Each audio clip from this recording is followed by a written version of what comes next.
ہم نے رب کے حکموں کو توڑا، ہم نے پرواہ ہی نہیں کی۔ ہم سمجھے دنیا میں آئے ہیں تو ہماری دنیا ہے، آوارہ ہوں، خواہشات نفس کے مطابق زندگی گزاریں، آنکھیں بے حیائی میں لگی رہیں، سوچیں آوارگی میں لگی رہیں، کان نغمے سنتے رہے، زبان جھوٹ بکتی رہی، ظلم و جبر کا بازار گرم رکھا، عصمتیں عزتیں پامال کرتا رہا، لوگوں کا مال لوٹتا رہا، حق غصب کرتا رہا، کلیجے اور دل چیرتا رہا، لوگوں کو زخمی کرتا رہا، لوگوں کے جذبات سے کھیلتا رہا، پرواہ نہیں کی کہ یہ دنیا ہے، امتحان گاہ ہے، چند دنوں کے لیے آئے ہیں، اللہ کے حضور پیش ہونا ہے، عملوں کا حساب ہونا ہے۔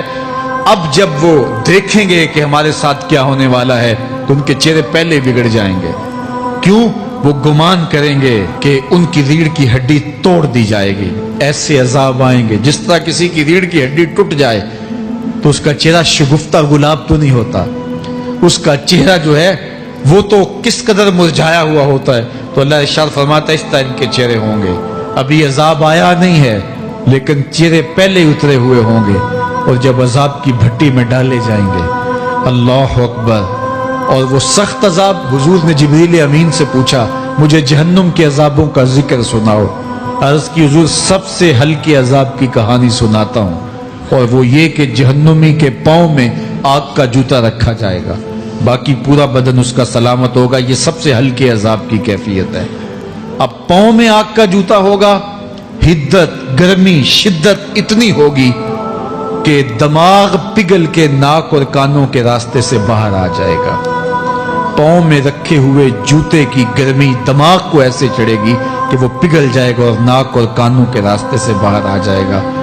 تو اللہ کے عذاب کے خوف سے چہرے بگڑ جائیں گے، حالت سلامت نہیں رہے گی۔ یہ بات ذہن میں رکھیں کہ اللہ جس کو جہنم میں ڈالے گا اس کو اس صورت میں نہیں ڈالے گا، یہ محمدی صورت ہے، یہ شکل اس کی چھین لی جائے گی اور اس کی شکل بڑی کر دی جائے گی۔ اس کا ایک ایک دانت احد پہاڑ جتنا ہوگا۔ احد پہاڑ کا پھیلاؤ 15 کلومیٹر پہ ہے، 15 کلومیٹر کا ایک دانت، اور 32 دانت کتنے ہوں گے تو منہ کتنا بڑا ہوگا۔ اس کو اتنا بڑا اس لیے کیا جائے گا تاکہ وہ عذاب کی تکلیف زیادہ سہے۔ 70 گز موٹی کھال ہوگی، اور کھال جل جائے گی تو اللہ قرآن میں فرماتا ہے ہم نئی کھال دے دیں گے تاکہ عذاب کی تکلیف اس کو گوارا کرنی پڑے۔ پھر چیخے گا، چلائے گا، ہائے مجھے پانی دو، پانی دو، پیاس کی شدت ہے۔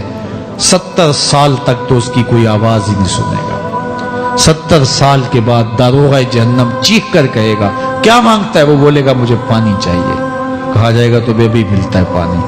پھر داروغہ جہنم اسے پانی دے گا، کوکا کولا کی بوتل دے گا یا پیپسی تھما دے گا یا منرل واٹر کی بوتل دے گا؟ نہیں، قرآن بتاتا ہے اسے مائے حمیم دیا جائے گا، کھولتا ہوا پانی، اور وہ اتنا گرم ہوگا جب پینے کے لیے چہرے کے قریب کرے گا اس سے اٹھتی ہوئی بھاپ کی وجہ سے چہرے کی کھال ادھڑ کے اس کے اندر گر پڑے گی، لیکن اس کے باوجود اس کو پینا پڑے گا۔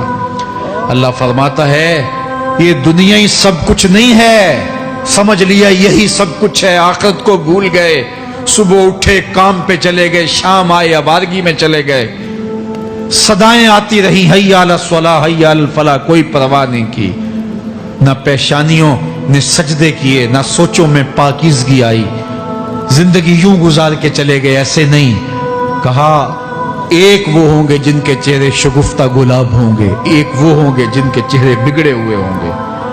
اللہ اکبر، کلا اذا بلغت التراقی، یہ تو قیامت کا منظر ہے نا، قیامت سے قبل بھی ایک منظر ہے، اللہ اس منظر کو بھی بیان کر رہا ہے، کلا اذا بلغت التراقی، ہاں جب جان گلے کو پہنچ جائے گی۔ اے انسان تیرے اوپر وہ گھڑی بھی آنے والی ہے، وہ وقت بھی آنے والا ہے جب سانس اس ہنسلی میں اٹک جائے گا، جب سینے سے بھی سانس اوپر چلی گئی، اب ڈاکٹر بھی لا علاج قرار دے رہے ہیں کہ اب علاج نہیں رہا ہے، جان بس اب نکلنا چاہ رہی ہے، اور کہا جائے گا کوئی جھاڑ پھونک والا بلاؤ۔ اب ڈاکٹروں نے تو جواب دے دیا، اب سانس اٹک گئی گلے میں، چند لمحوں کی مہمان ہے۔ اب ڈاکٹروں نے کہا اب ہماری جانب سے لا علاج ہو گیا، اب لے جاؤ اس کو گھر، یا وینٹیلیٹر پہ ڈال دیتے ہیں اس کو، بس اب ہماری جانب سے کوئی اس کا علاج نہیں ہے. اب گھر والے روتے ہیں, کہتے